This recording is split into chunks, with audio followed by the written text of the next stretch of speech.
7월 11일 오늘 만난 성경 말씀은 시편 11편 1절에서 3절 말씀입니다. 내가 주님께 피하였거늘 어찌하여 너희는 나에게 이렇게 말하느냐. 너는 새처럼 너희 산에서 피하여라.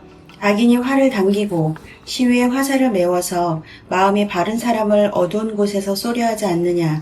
기초가 바닥부터 흔들리는 이 마당에 의인인들 무엇을 할 수 있겠는가.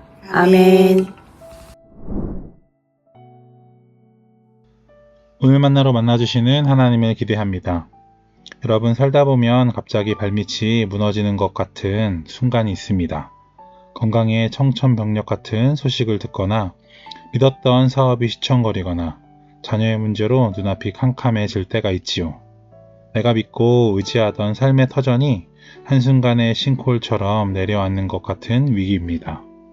오늘 본문의 다윗도 바로 그런 자리에 서 있었습니다. 악인들은 어둠 속에서 활을 당기고 의인을 향해 화살을 겨누고 있습니다. 언제 어디서 공격이 날아올지 모르는 두려운 상황입니다. 그런데 이 위기 앞에서 다윗의 귀에는, 그리고 오늘 우리의 귀에도 두 가지 목소리가 들려옵니다. 하나는 현실의 소리이고 다른 하나는 하나님의 말씀입니다. 생각해보면 신앙생활은 단순히 선과 악의 싸움만이 아닙니다. 매일 우리 마음속에 들려오는 두 목소리 가운데 어느 목소리를 더 크게 듣고 어느 목소리를 따라 살 것인가의 싸움이라고도 할 수 있겠지요. 오늘 본문에서 다윗에게 사람들은 말합니다. 너는 새처럼 너의 산으로 피하여라. 얼핏 들으면 참 지혜로운 말입니다. 새는 위험이 오면 산으로 날아갑니다. 그것이 새의 본능입니다. 그러니 다윗에게 사람들의 말은 이렇게 들렸을 것입니다. 일단 살아야지. 지금은 믿음보다 현실이 중요해. 우리도 비슷한 말을 자주 듣습니다. 너무 신앙적으로만 생각하지 마. 하나님도 중요하지만 현실을 봐야지. 이 말이 반드시 악한 의도에서 나온 것은 아닙니다. 오히려 나를 아끼고 사랑하기 때문에, 걱정하기 때문에 하는 말입니다. 그래서 더 어렵습니다. 나를 미워하는 사람의 말은 거절하기 쉽지만 나를 사랑하는 사람의 말은 영혼 깊숙이 들어오기 때문입니다. 그래서 개역개정 성경은 이렇게 표현합니다. 내 영혼에게 말하기를. 이 산으로 피하라는 말이 귀에만 들린 말이 아니라 다윗의 영혼을 흔드는 말이었다는 것입니다. 성도 여러분, 여기서 우리가 꼭 기억해야 할 것이 있습니다.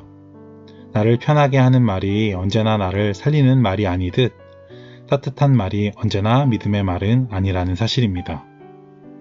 다윗에게 너의 산으로 피하여라는 말은 잠시 몸을 숨기라는 말이 아니라 하나님보다 현실을 먼저 생각하라는 말이었고, 믿음보다 인간적인 안전장치를 먼저 붙들라는 말이었습니다.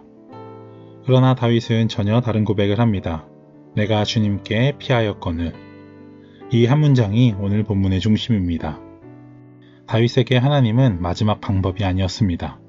모든 인간적인 방법이 실패한 뒤에 찾는 비상구도 아니었습니다. 위기가 시작되는 바로 그 순간 가장 먼저 달려가는 피난처였습니다.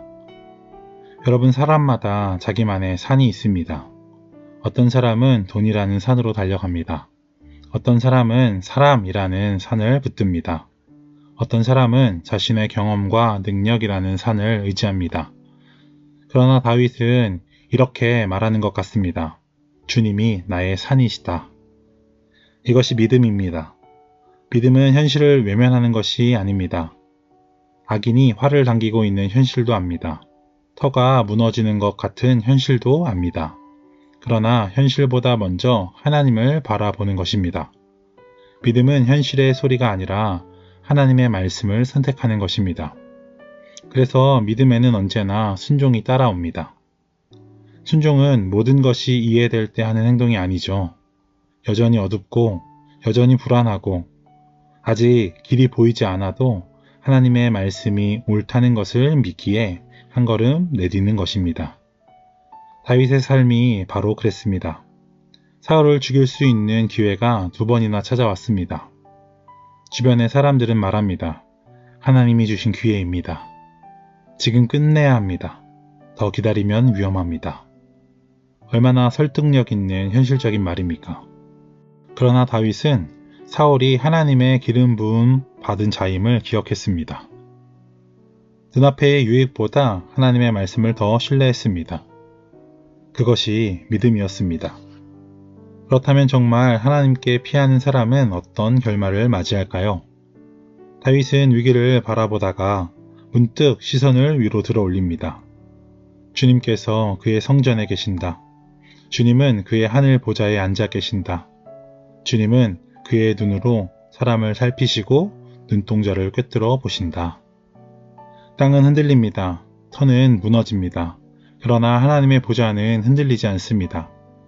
사람은 보이는 현실만 보지만 하나님은 악인의 꾀도 보시고 의인의 눈물도 보시며 우리가 말하지 못한 억울함까지도 알고 계십니다. 그리고 마지막에 다윗은 이렇게 말합니다. 정직한 사람은 그의 얼굴을 뵙게 될 것이다. 여기서 하나님의 얼굴을 본다는 것은 하나님이 우리를 외면하지 않는다는 뜻입니다.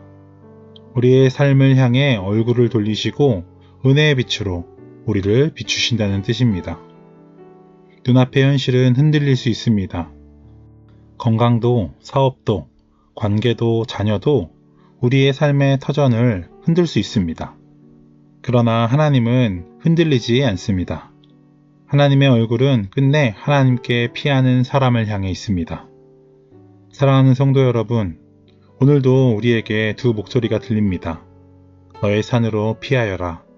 그러나 하나님은 말씀하십니다. 내게 피하라.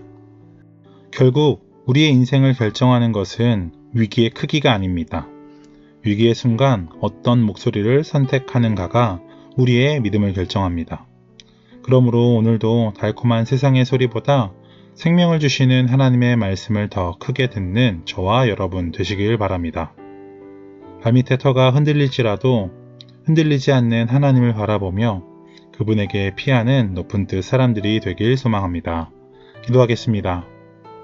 사랑과 은혜가 풍성하신 하나님 아버지, 오늘도 말씀을 통해 우리의 믿음을 새롭게 하시니 감사합니다. 우리의 삶에는 발밑의 터가 무너지는 것 같은 위기가 찾아옵니다. 그때마다 현실의 소리보다 하나님의 말씀을 더 크게 듣게 하시고 세상이 말하는 안전보다 주님을 우리의 피난처로 삼게 하여 주옵소서. 두렵고 길이 보이지 않는 순간에도 흔들리지 않는 하나님의 보좌를 바라보게 하시고 결과를 알지 못해도 말씀을 신뢰하며 순종하는 믿음을 허락하여 주옵소서. 우리의 참된 피난처 되시는 예수 그리스도의 이름으로 기도드립니다. 아멘. 이제 두 가지 기도의 제목으로 함께 기도합시다. 첫 번째로는 오늘 주신 말씀을 기억하며 기도합시다. 위기의 순간마다 세상의 소리가 아닌 하나님의 말씀을 선택하며 오직 주님만을 피난처로 삼는 믿음을 허락하여 주옵소서. 두 번째로는 내일 드려지는 주일 예배를 위해서 함께 기도합시다. 주일 예배 가운데 성령의 충만한 임재를 경험하게 하시고 하나님의 말씀을 붙들어 한 주간 믿음으로 살아갈 은혜와 능력을 허락하여 주옵소서. 이 기도의 제목으로 함께 기도하신 이후에 개인 기도 하시겠습니다.